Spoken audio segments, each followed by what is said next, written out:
Jubilee hills కూడా. So మొత్తం మీద ఇప్పుడు జూబ్లీ హిల్స్లో నియోజకవర్గంలో 3,92,669 మంది ఓటర్లు ఉన్నారంటండి.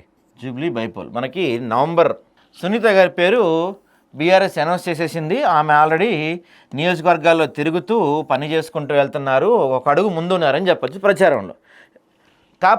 ఇవి ప్లస్ పాయింట్లు, ప్రచారంలో ముందున్నారు సునీత గారు. మరి మైనస్ పాయింట్స్ చూస్తే మనం కేవలం ఇక్కడ బీఆర్ఎస్ కానీ సునీత గారు కానీ తీసుకున్న అంశం సింపతి ఓట్లు మాత్రమే. మాగంటి గోపీనాథ్ గారు చనిపోయిన తర్వాత వచ్చిన బై ఎలక్షన్ కాబట్టి ఆయన సింపతి ఓట్లు పడతాయి అన్న ఒక్క అజెండా తప్ప బీఆర్ఎస్ గడి చెప్పుకోవటానికి ఏమీ లేదు. అయితే మాగంటి గారు బతికున్నప్పుడు కొంత చెడ్డ పేరుంది ఆయన పైన. ఆయన కొంత పొగరుగా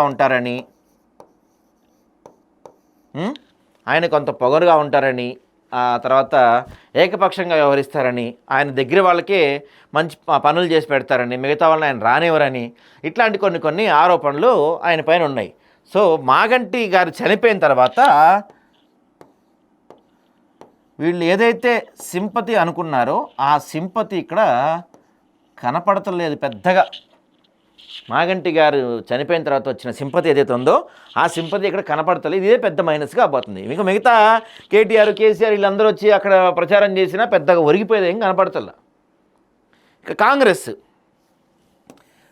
ఏమనుకుందంటే మాకు ఎలక్షన్ కేక్ వాకు, అసలు మేము అభ్యర్థిని ఎవరిని పెట్టినా కళ్ళు మూసుకొని గెలుస్తాం అనుకొని కళ్ళలు కంటూ ఉన్నారు కాంగ్రెస్ వాళ్ళు. ఇక్కడ చాలామంది లిస్టు పేరుంది. ఇక్కడ లిస్టే ఇక్కడ ఫైనల్గా ఇంతవరకు పేర్లు ప్రధానంగా వినపడుతున్నాయి ఇక్కడ.